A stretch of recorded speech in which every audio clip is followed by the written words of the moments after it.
Hey guys, this is part 35 of my video story, and we are in the middle of the tour of the Gila, a race which we are currently dominating again, unfortunately, or fortunately, depending on which way you look at it. Ryan Rodriguez leads at the moment, and he looks like he's got it in the bag, but there is still one tough stage to go tomorrow. But first, stage 4, which is a 130 kilometer flat stage, some short steep climbs near the start, and then one quite long climb near the end, which will probably cause problems for Hashir, but a few other sprinters as well. With his fitness, we're not going to really give him a lead out train as such, try and see if he can stay up there, but I don't think he's got the legs right now. Mike Smith, on the other hand, is also now reaching peak, so we've got 4 guys in excellent shape here, which is definitely going to help us, but we'll see if Bennett can get up there or anyone. Seems to be a bit random, so we'll see how we go today. We have 5 kilometers to go. The peloton still hasn't caught the breakaway. We have Dolphsma of Rabobank, who's gone clear of the rest. As for our guys, well, Hashir, I think, is on Rodriguez's wheel. He is. And then the rest, I don't know. Mike Smith's just being a monster again, but we'll have to see what's going on. The rest of our guys are okay, I think. Yeah, Rodriguez is doing okay. Just to stay up near the front. So, who's this guy? Who does he think he is? Haydo, get in the way. What the hell's going on here?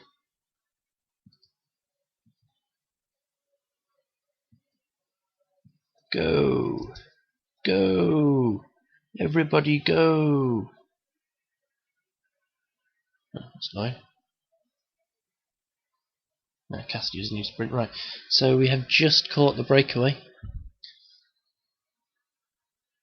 Who's this here? Who's this? Keo? Where's Haydo? There's Haydo. There, he's going nowhere again. Hashir is not going to get through that, I'm afraid. That is just carnage. And now Haydo's going. Looks like Haydo's going to win this one. As the game decides to start going really slowly. Although Rodriguez is coming through as well. And Trusov. And Gibson. Gibson's not going to come through though. It's going to be Haydo. And then Rodriguez and Trusov. So, you know, it's not too bad. Van der Velde's self-effort, apparently. So, there we go.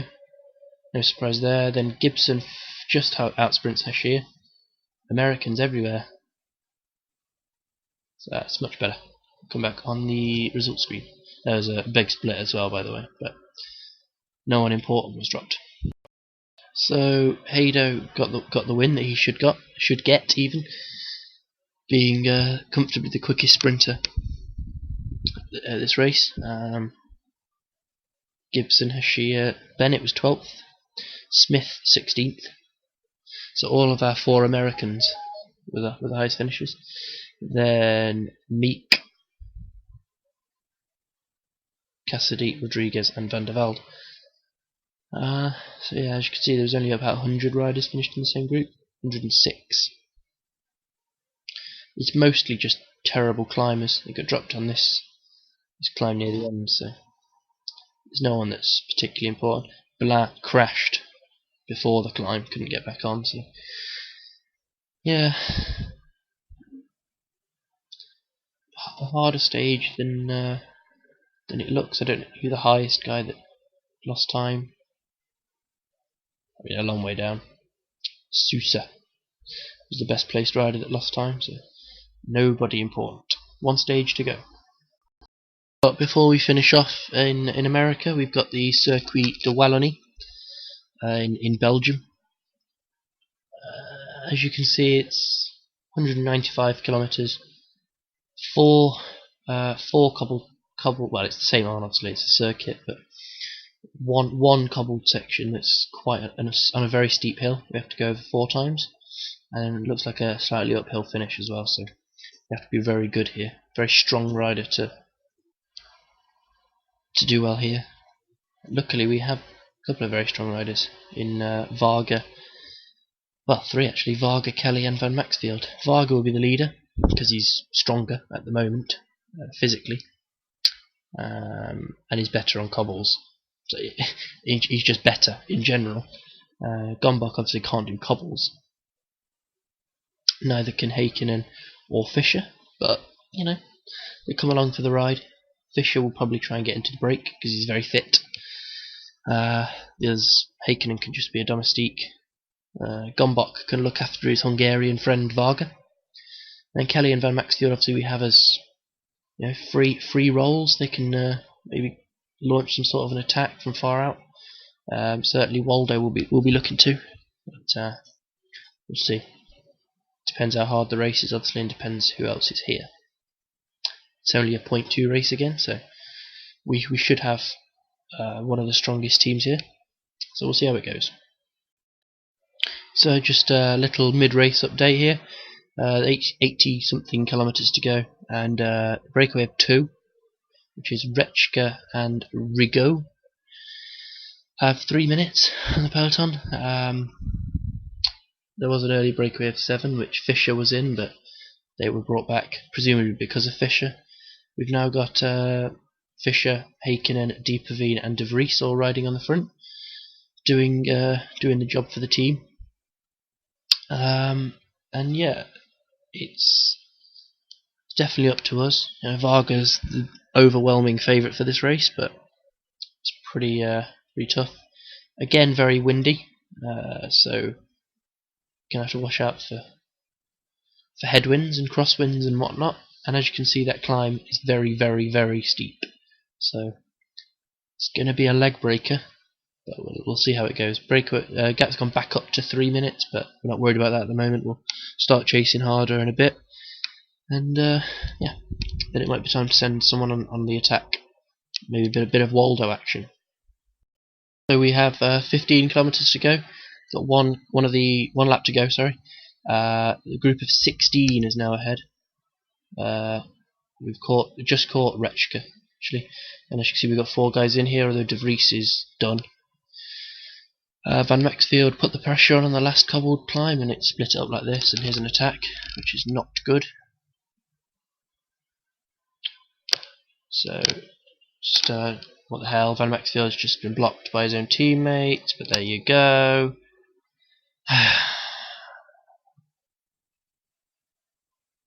I don't know what's going on here, but I'll come back at the end.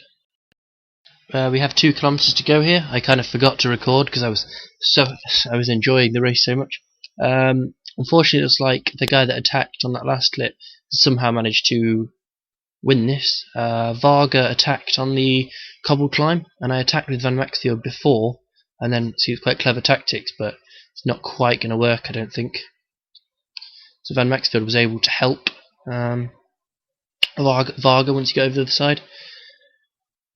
But it's going to be a win. There's a massive crash going on somewhere, but it's going to be a win for Baptiste Plankert, however you pronounce it.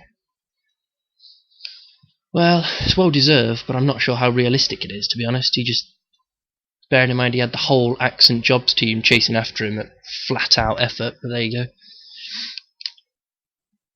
When you're ready, attack. Wow, what a good time to put in an attack, just as the race is being won. So there he goes. Varga a very close second, and Van Maxfield will get third. Then Sheerlinks, Hoverlink, and take that. Look at Kelly go. Kelly will take, what's that, 7th? 6th. Kelly will get 6th, and then back here somewhere is De Vries. So we shall see. Come back on the results screen. So close. So bearing in mind there were a group of 16, I think, got to the foot of the final cobbled climb together. The gaps got rather big, didn't they? Nearly worked those tactics. I was quite proud of those tactics, but it didn't quite work. Kelly did get 6th in the end of McNally, and then a big bunch sprint for 8th was won by Comain, ahead of Napolitano and Zabel. De Vries got 19th, and then Gombok 27th, and then Dieperveen, Fischer, and Heikkinen, even not Hakkinen, different sport, but there you go, they all finished together. It was a monster crash, as I said. There was something like 30 guys in it, but none of them actually injured, so that was that race. 2nd and 3rd, not really the one we wanted. So we are onto the final stage now of the Tour of the Gila, which starts in a place called Penguin. So that's interesting. Up and down all day. I don't think there's any flat road at all. Except maybe a little bit just there. We're always either ascending or descending, so it's going to be a very hard day. Particularly this bit here looks very steep, and then uphill finish. But we're in a very good position where we can't really lose the race. I'll be pretty embarrassed if we do. We've got 1st, 2nd and 3rd, don't forget, and there's a big gap between 1st and 4th. So all we've got to do is try to get someone in the breakaway, but I don't think anyone will let us. If we do, it'll probably be Tyler Gibson, and then come back at the end and see if Rodriguez can wrap this up. Right, we have 3.5 kilometers to go. We're on this final climb. Well, actually, we've done most of it. We've just got a little ascent to do now. Got Jack Puller of Madison Genesis, who's in the lead at the moment, but then Van der Haar, Lampier, Partridge, and Gibson just behind. Gibson obviously was allowed into the breakaway. Partridge has been absolutely amazing today. He's won pretty much every climb. He will win the King of the Mountains jersey. Another group here just behind, and then back here we got Schumacher, who's attacked, but he's no real danger. He's 5 minutes down, and Sevilla and Mugelli. And then a group of 5 has gone ahead of the peloton. As you can see, Meek and Rodriguez. Meek's doing a good job looking after Rodriguez. It's back up at the front. We've caught Puller. So who do we think? I'm going to bet my money on Partridge, although Gibson is obviously a good sprinter. Downhill finish. Go Tyler, go! Come on, you're better than them. Come on Tyler. No, Van der Haar's going. Van der Haar. Here he comes. Yes, Tyler Gibson gets his win. He's made Lars Van der Haar look silly there. Then Partridge, Lampier, Puller, Cabrera, Roos, Pavlin, Bertu. So back here, Meek looks like he's done to me. Rodriguez might as well sprint. Meek's done a good job. So Bertu there. Then 10th place will go to Sevilla maybe, ahead of Schumacher, but everyone should get the same time. Well, they might get a few seconds. Where's Rodriguez? There he is. Safely in, as is Meek. Bennett will lose a bit of time, will probably lose a place in GC, but he did a lot of work on the final few climbs. So yeah, that's it. Come back on the result screen. Go Tyler. Gibson then gets his first win of the season. I can't actually remember whether it was Gibson or Bennett. I know one of the Americans was targeting the Tour of the Gila. I think it may have been Bennett, but who knows. Anyway, so great win for Gibson. And then ahead of Van der Haar, Partridge, Lampier and Puller. So Sevilla and Schumacher gained 15 seconds, doesn't mean a lot. And then Mugelli, Craddock, Rodriguez, Hager, Kuming, Meek, House and Dignan were in that main group. Bennett, unfortunately, by losing those 30 seconds or so, did actually lose a place in GC, but look at the gap.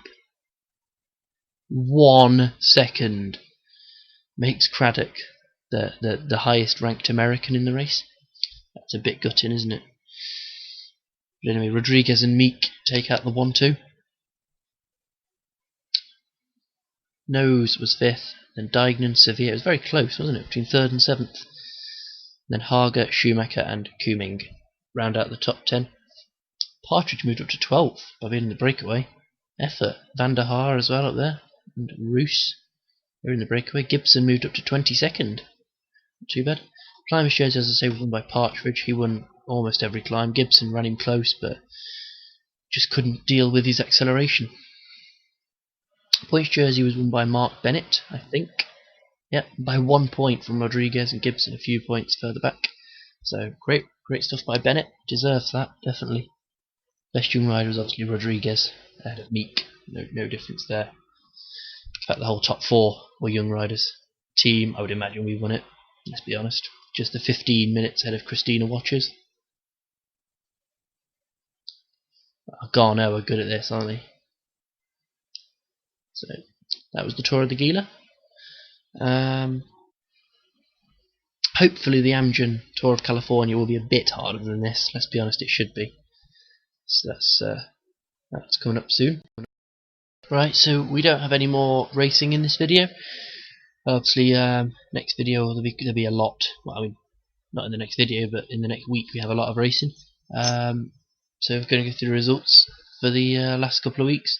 So the five days of Dunkirk, or 4 days of Dunkirk, whatever it is these days, was won by Roman Zingel, ahead of his own teammate, actually.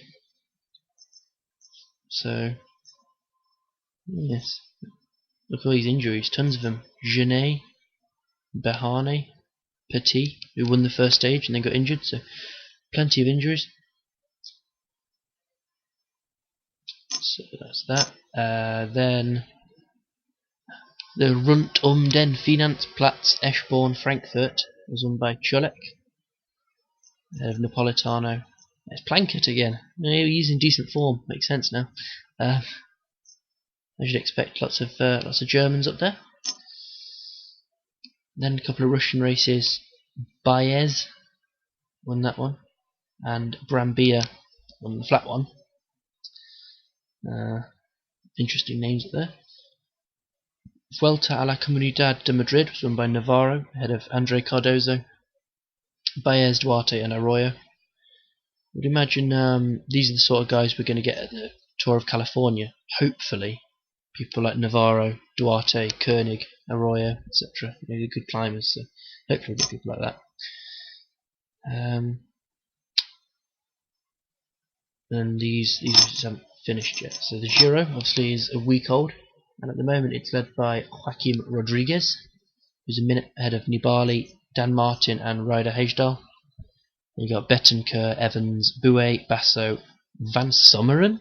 What in the name of God? Mollema, Galopin, and Rigoberto Urán.